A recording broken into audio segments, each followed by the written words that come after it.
kung babae. Kaya ka litsi-litsi yung buhay. Kasi ka nang buhay. Dahil sa babae. Kasi parang maraming bisita dyan sa Malacanang noon. Tapos may makita ako babae na maganda. Unahin mo yon. Bakit magreklamo mo? Yeah. Pinabuntisan ako ng gwardiya mo sa... Tangina.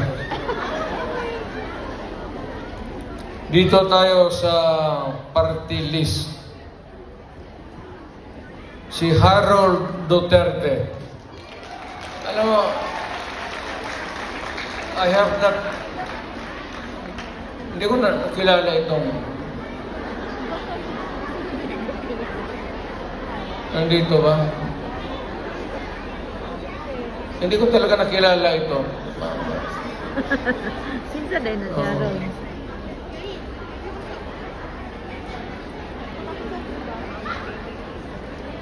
Nandito si second nominee, si Brian Lim. So, may dalawang injector dito. Go pati Lim. Dito na lang kayo magtakbo sa Hong Kong.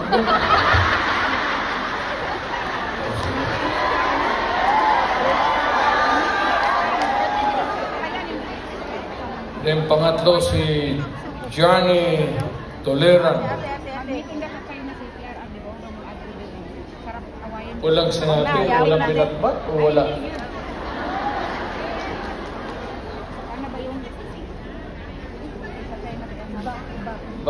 Bakit? Wala siyang pamasahe.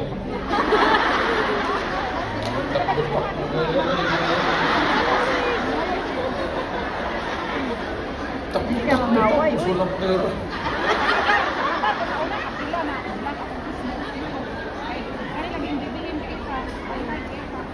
Yung aking unang Facebook. Ano pa ba? Ano pa ba ang seriously now? No.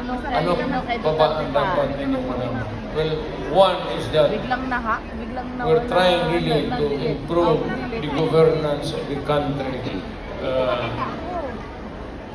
To Dinilit mo niya yan. to help. Lalo na kayo who are here working, sending the remittances, the money to make your family stronger. I would encourage you to, number one, pray to God that you will persevere. Hindi naman tiis, pero yung persevere ka sa trabaho mo. Kasi pag ako, kung hindi na mayor, mag-apply na rin ako dito sa Hong Kong. Hindi man ako maghiya magtrabaho ng bagahe, wala makilala sa akin. Just pray to God and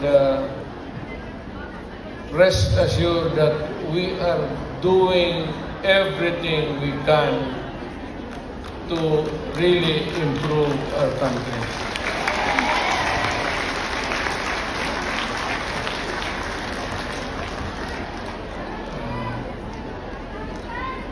So anyway,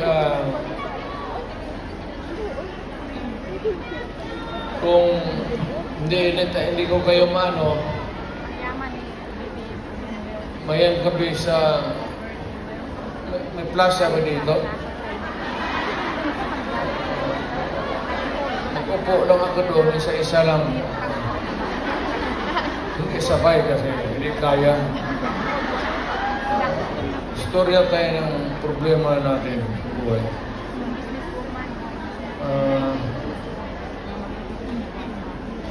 Ano ba problema ninyo?